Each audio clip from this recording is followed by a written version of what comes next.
Hello student, I am Kunal Kishore. My channel is Skyline Academy. मैं इस video में JAC previous year question and answer 2020 science class 10 के लिए करवा रहा हूँ और इससे पहले मैं इसी में 2020 का क्वेश्चन आंसर पार्ट 1 और पार्ट 2 में करवा चुका हूँ, जिसमें से फिजिक्स और केमिस्ट्री के क्वेश्चन करवा दिए हैं। इस वीडियो में मैं बायोलॉजी के क्वेश्चन लाया हूँ और वो करवाऊँगा। तो वीडियो की शुरुआत करते हैं। तो बायोलॉजी के क्वेश्चन है सो यहाँ से स्टार्ट है। पहला क्वेश्चन है, जीवन के लिए कौन से प्रकर्म अनिवार्य? जीवन के लिए जो प्रकर्म अनिवार्य होता है वो जैव प्रकर्म कहलाता है, लाइफ प्रोसेस।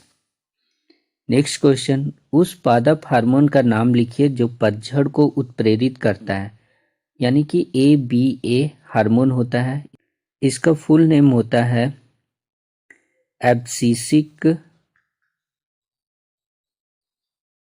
अम्ल हार्मोन। ABA का फुल फॉर्म होता है ये। नेक्स्ट क्वेश्चन, एक ऐसे जंतु का नाम लिखिए जिसमें बाह्य निषेचन होता है।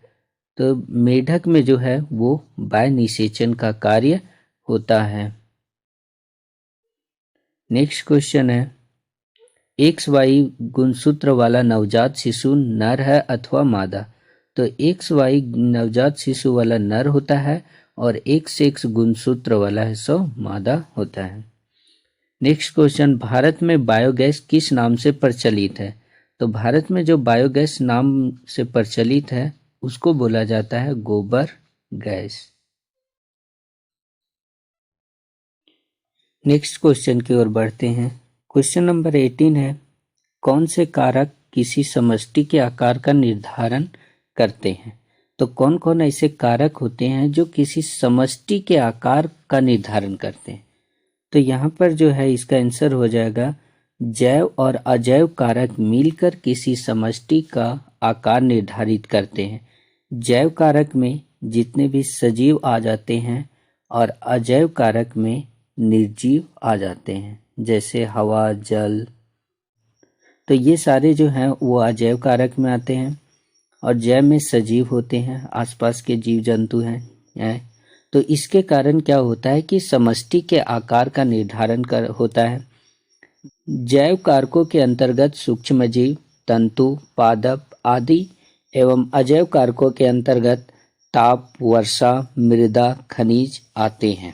ओके, नेक्स्ट क्वेश्चन है क्वेश्चन नंबर 19, बायोगैस संयंत्र से पर्यावरण को क्या लाभ है? तो बायोगैस संयंत्र से विषैली गैसें नहीं निकलती। बायोगैस जो होता है उससे विषैली गैस नहीं निकलती और इससे जो गैस निकलता है वो मीथेन होता है और मीथेन एक ऐसा गैस है जो ऊष्मा अच्छा देती है। तो बायोगैस संयंत्र से विषैले गैसें नहीं निकलती, इससे धुआं नहीं निकलता, अतः पर्यावरण प्रदूषित नहीं होता। ओके, नेक्स्ट क्वेश्चन है 20 नंबर, किसी आहार श्रृंखला में पाए जाने वाले विभिन्न पोषी स्तरों के नाम लिखिए। यहाँ पर आहार श्रृंखला में जो पाए जाने वाले अलग अलग पोषी स्तर है उसके बारे में चर्चा करनी है। तो क्या है, किसी भी आहार श्रृंखला में उत्पादक से आहार या ऊर्जा उच्च मांसाहारी तक पहुँचने में कई चरणों से गुजरती है। आहार या ऊर्जा के ये दो चरण पोषी स्तर कहलाते हैं। जैसे यहाँ पर आहार श्रृंखला दिया हुआ है, घास है यानी कि घास, उसके बाद घास को कौन खाता है? हिरन खाता है और हिरन को बाघ खाता है। तो यानी कि घास से जो ऊर्जा है वो किसको मिलती है? हिरन को, और हिरन से जो ऊर्जा मिलती है वो बाघ को मिलता है। तो इसी को क्या बोला गया है? पोषी स्तर।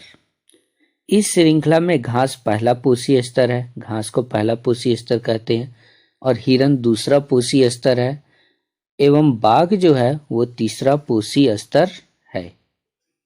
नेक्स्ट क्वेश्चन की ओर बढ़ते हैं। क्वेश्चन नंबर 21, जल संरक्षण की किन्हीं दो पारंपरिक विधियों के नाम लिखिए। जल संरक्षण का कोई दो पारंपरिक विधि के नाम लिखना है। तो जल संरक्षण की दो पारंपरिक विधियों के नाम है खादिर कुलह पोखरा का निर्माण, यानी कि ऐसे छोटे छोटे तालाब या फिर पोखरा का निर्माण किया जाता है और उस वजह से ऐसो जल का संरक्षण किया जाता है। दूसरा है जल छाजन विस्तृत तालाबों में, यानी कि बड़े तालाब बनाकर भी जल को बचाया जा सकता है। नेक्स्ट क्वेश्चन है क्वेश्चन नंबर 22। प्रकाश संश्लेषण के लिए पत्तियों को कौन से अनुकूलन होते हैं, यानी कि प्रकाश संश्लेषण में जो पत्तियां काम करती हैं वो किस अनुकूलन में होते हैं। तो प्रकाश संश्लेषण के लिए पत्तियों में कई अनुकूलन होते हैं। पहला जो होता है पत्ते हरे होते हैं जो सौर ऊर्जा को प्राप्त करते हैं। हरे पेड़ पौधे हैं सो उसके पत्ते हरे होते हैं और उसके पत्ते हरे होने का कारण है क्लोरोफिल। पत्तों में क्लोरोफिल पाया जाता है और क्लोरोफिल ही क्या करता है कि सूर्य के प्रकाश को ट्रैप करता है, यानी कि पकड़ के रखता है, जिसकी वजह से पत्तियों में भोजन बनता है। दूसरा है अस्टोमेटा रंध्र एवं द्वार कोशिकाएं पत्तियों में मौजूद होती हैं। अस्टोमेटा को हिंदी में रंध्र कहा जाता है और रंध्र का द्वार कोशिकाएं होती है, तो वो भी ऐसो पत्तियों में मौजूद रहती है जिससे गैसों का आदान प्रदान भी होता है। और फिर नेक्स्ट है थर्ड नंबर, इसकी त्वचा मोटी होती है। नेक्स्ट क्वेश्चन है क्वेश्चन नंबर 23। प्रतिवर्ती क्रिया और टहलने में क्या अंतर है। प्रतिवर्ती क्रिया एक अनैच्छिक क्रिया है जो स्वतः होती है, यानी कि जो कुछ ऐसे भी ऐसे हमारे एक कार्य हैं वो स्वतः होती है और उस पर हमारा कोई नियंत्रण नहीं रहता। जैसे क्या होता है कि हृदय का धड़कना,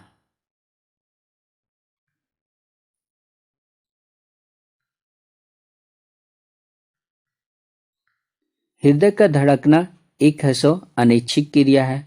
उसी प्रकार ब्लड जो है वो पूरे शरीर में फ्लो करती है, यानी कि ब्लड सर्कुलेशन, तो ये भी एक अनैच्छिक क्रिया है जिसका ऐसो हम लोग उस पर कंट्रोल नहीं कर सकते हैं। और टहलना जो है वो एक ऐच्छिक क्रिया है जिसे हम अपने अनुसार नियंत्रित एवं परिवर्तित करते हैं। हम लोग टहल सकते हैं, पैदल चलने का मन है तो पैदल चलते हैं, या दौड़ने का मन रहता है तो दौड़ते हैं। तो ये ऐसी क्रियाएं ऐच्छिक क्रियाएं कहलाती है। ओके, और इस पर हम लोग नियंत्रित एवं परिवर्तित भी कर सकते हैं। नेक्स्ट क्वेश्चन की ओर बढ़ते हैं। Question number 24। प्रतिवर्ती क्रिया में मस्तिष्क की क्या भूमिका है। यहाँ पे प्रतिवर्ती क्रिया में बोला गया है कि मस्तिष्क क्या काम करती है। तो मस्तिष्क शरीर का मुख्य समन्वय केंद्र है, यानी कि जो भी हमारे शरीर का पूरे शरीर का कंट्रोल और कोऑर्डिनेशन करने का काम कौन करता है, मस्तिष्क करता है। और यह मेरुरज्जु से प्राप्त की गई सूचना पर सोचने एवं उनका विश्लेषण करने का कार्य करता है। मस्तिष्क जो है वो क्या करता है कि सोचने और उसका विश्लेषण करने का भी कार्य करता है। मस्तिष्क में प्रतिवर्ती क्रियाओं के संदेश भेजे जाते हैं। कुछ प्रतिवर्ती क्रियाएं सीधे मस्तिष्क द्वारा ही नियंत्रित होती है, जैसे तीव्र प्रकाश में हमारे नेत्र की पुतली का संकुचित होना इसका उदाहरण है। जिससे क्या होता है कि अगर हमारी आंखें हैं और इस आंखों में क्या होता है अचानक से तेज लाइट आने लगता है, तो हमारी जो पलकें हैं वो बंद हो जाती है ताकि क्या हो सके कि तेज लाइट आने से रोक सके, यानी कि हमारी आंखें बच सके। तो इस तरह के संदेश जो हैं भेजे जाते हैं, मस्तिष्क को भेजे जाते हैं और मस्तिष्क तुरंत है सो उसकी प्रतिक्रिया करते हैं। ओके, यहाँ पर एक चीज और बता दे रहा हूँ मस्तिष्क के बारे में। जैसे ये हमारा मस्तिष्क है, इसमें है सो ये ब्रेन है, मस्तिष्क इसी को बोला गया है। तो यहाँ पर क्या होता है कि ये एक रीढ़ की हड्डी जिसको मेरुरज्जु कहते हैं, तो मेरुरज्जु में एक स्पाइनल कोड होता है, यानी कि तंत्रिका तंत्र होता है, जो क्या करती है कि सूचनाओं को भेजने का काम करती है मस्तिष्क तक। और मस्तिष्क में जब अवलोकन हो जाता है, विश्लेषण हो जाता है सूचना का, तो उसको फिर ऐसो इसी के माध्यम से ये भेज देती है जिस भी भाग को कार्य करवाना होता है वो। ओके, नेक्स्ट क्वेश्चन की ओर बढ़ते हैं। क्वेश्चन नंबर 25, चित्र पर आधारित प्रश्नों के उत्तर दीजिए। यहाँ पर है सो दो तरह का चित्र दिया हुआ है। इस चित्र को पहले समझते हैं। इधर वाला जो चित्र है वो बैटल का है, ठीक है। तो ये जो बैटल है ये अलग जीन का है और इधर वाला जो बैटल है वो अलग जीन का है। अब यहाँ पर क्या होता है कि इसमें से एक बैटल निकल के दूसरे एक तरह के बैटल के साथ जाकर ज्वाइन हो जाता है, जिसकी वजह से इस बैटल का जो जीन है वो इस बैटल में जाने लगता है और नई समष्टि का अब सृजन होता है। तो इस पर आधारित क्वेश्चन क्या है उसके बारे में देखते हैं। क्वेश्चन में है कि चित्र कौन से प्रकर्म को दर्शाता है। तो ये क्या दिखा रहा है, जीन प्रवाह के प्रकर्म को दर्शाता है।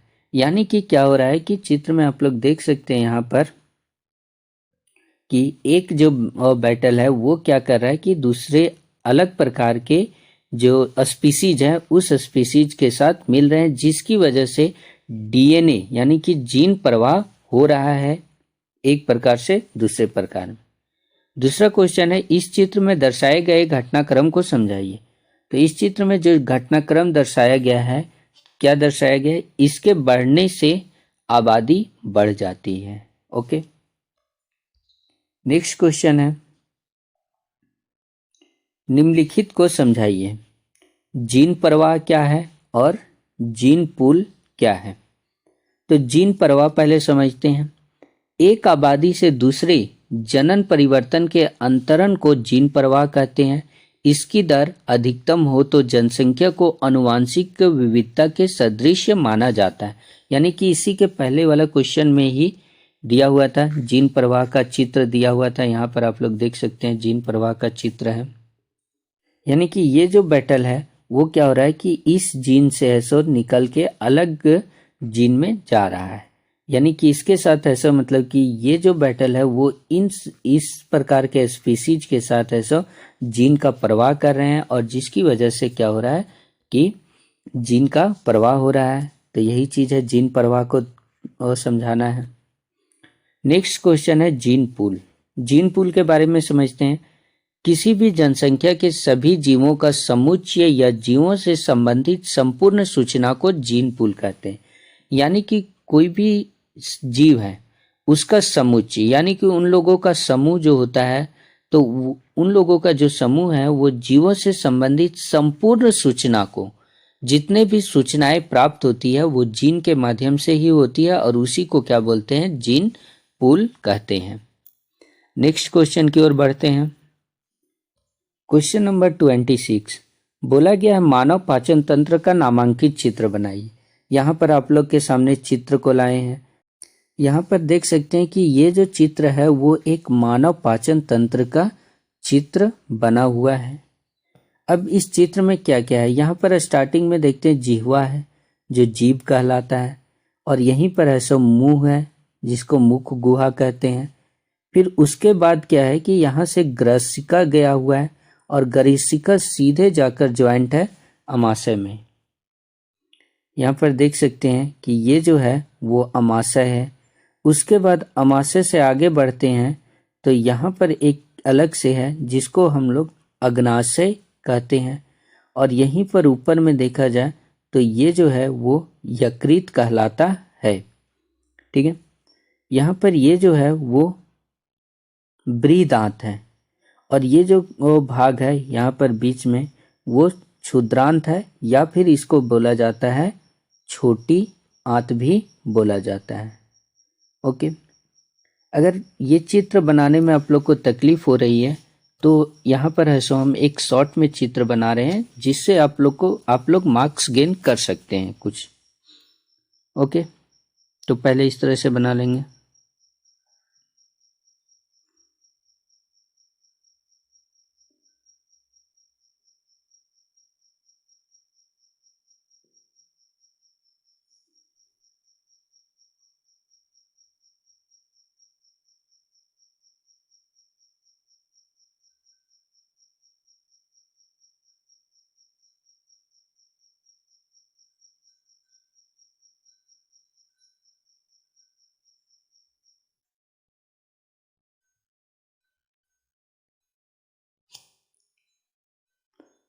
इस तरह से चित्र को बना लेंगे और यहाँ पर ऐसा एक छोटा सा दे देंगे और यहाँ पर एक इस तरह से भी आप लोग बना लीजिएगा तो आप लोग को कुछ मार्क्स मिल ही जाएगा।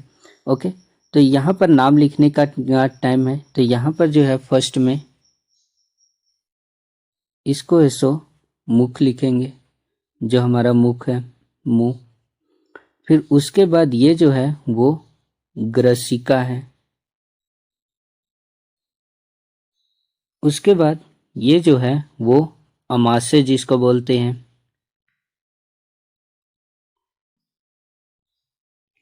उसके बाद यहाँ पर ये जो हल्का सा बनाए हैं वो अग्नाशय है।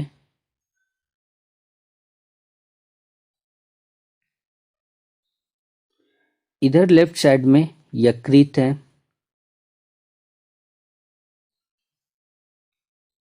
उसके बाद ये घुमा वाला भाग उसको बोलते हैं छोटी आंत।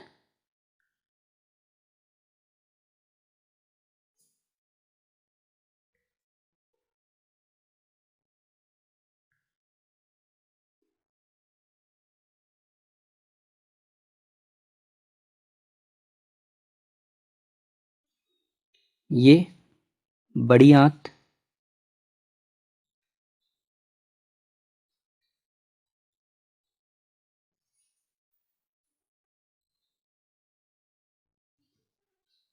और ये गुदा। ओके, आप लोग इस तरह से भी चित्र बना दीजिएगा तो आप लोग को कुछ मार्क्स मिल ही जाएगा। ओके, नेक्स्ट क्वेश्चन की ओर बढ़ते हैं।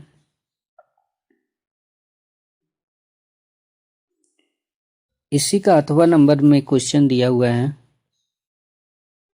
कि आनुवांशिकी का मानव कल्याण से क्या संबंध है। आनुवांशिकी का मतलब होता है कि ऐसा माता पिता का गुण जैसे बच्चे में आता है तो वही चीज क्या कहलाता है, आनुवांशिकी कहलाता है। तो आनुवांशिकी का मानव कल्याण से क्या संबंध है, तो ये किस प्रकार मानव को कल्याण करता है उसके बारे में समझते हैं। इसका पहला पॉइंट हो जाएगा कि आनुवांशिकी के विकास के कारण पौधों में जीनों का उत्परिवर्तन तथा पुनर्योजन करके कृषि तथा बागवानी के क्षेत्रों में क्रांति लाई जा सकती है। यानी कि आनुवांशिकी की वजह से कृषि और बागवानी के क्षेत्रों में क्रांति लाई जा सकती है। मतलब कि अभी के टाइम में देखते हैं कि जो हाइब्रिड बीज आते हैं, एक ही बीज है सो वो क्या होता है कि गर्मी में भी उग सकता है, ठंडे में भी उगाया जा सकता है। तो इस प्रकार के जो हाइब्रिड बीज हैं वो बीज किसके कारण होते हैं, आनुवांशिकी के विकास के कारण ही संभव हो पाया। दूसरा जो है पॉइंट वो है जैव प्रौद्योगिकी द्वारा उच्च उत्पादन वाली फसलों को उत्पन्न किया जा सकता है।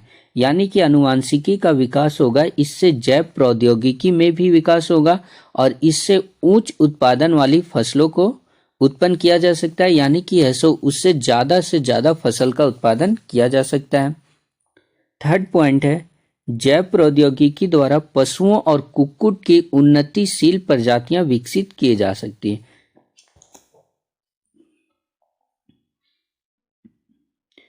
यानी इससे ये हो गया कि पशु और कुक्कुट का है सो अच्छे प्रकार की प्रजाति भी विकसित की जा सकती है और वो भी किसके द्वारा, जैव प्रौद्योगिकी के विकास के द्वारा। यानी कि जब जैव प्रौद्योगिकी विकास होता है तो इसकी वजह से आनुवांशिकी में विकास होता है। फोर्थ पॉइंट है आनुवांशिकी के तकनीकी ज्ञान का प्रयोग करके पौधों तथा जंतुओं की रोगरोधी जातियों का विकास किया जा सकता है। यानी कि अभी के टाइम में पौधे देख सकते हैं या फिर जंतु देख सकते हैं जो जल्दी क्या होते हैं कि उनमें जल्दी रोग नहीं लगता। तो ये किसके कारण हुआ, आनुवांशिकी के तकनीक का ज्ञान के कारण हुआ। इसका नेक्स्ट पॉइंट है आनुवांशिकी के ज्ञान का सहारा लेकर कृषि में हरित क्रांति एवं पशुपालन के क्षेत्र में श्वेत क्रांति और रजत क्रांति लाई जा सकती है। हरित क्रांति जो लाया जाता है वो कृषि में लाया जाता है, तो यानी कि अच्छे से अच्छे फसल का उत्पादन हो सके और ज़्यादा हो सके। तो ये किसके कारण संभव हो पाया, आनुवांशिकी के ज्ञान के कारण ही संभव हो पाया। पशुपालन में श्वेत क्रांति देख सकते हैं। श्वेत क्रांति यानी कि श्वेत क्रांति है सो दूध उत्पादन के लिए बढ़ाया गया। उसके बाद रजत क्रांति भी लाया गया। तो इन सारे की वजह से क्या हो गया कि ये चीज जो संभव हो पाया वो अनुवांशिकी के कारण ही संभव हो पाया। ओके गाइज, आज का वीडियो यहीं तक रखते हैं।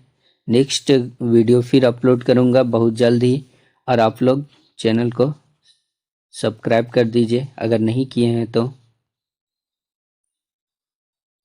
और ज़्यादा से ज़्यादा शेयर कर दीजिए ताकि हैसो ये वीडियो उन लोगों तक भी पहुंच सके जो 2023 में हैसो जैक बोर्ड दे रहे हैं, ताकि उन लोग को भी हेल्पफुल हो सके। Thank you.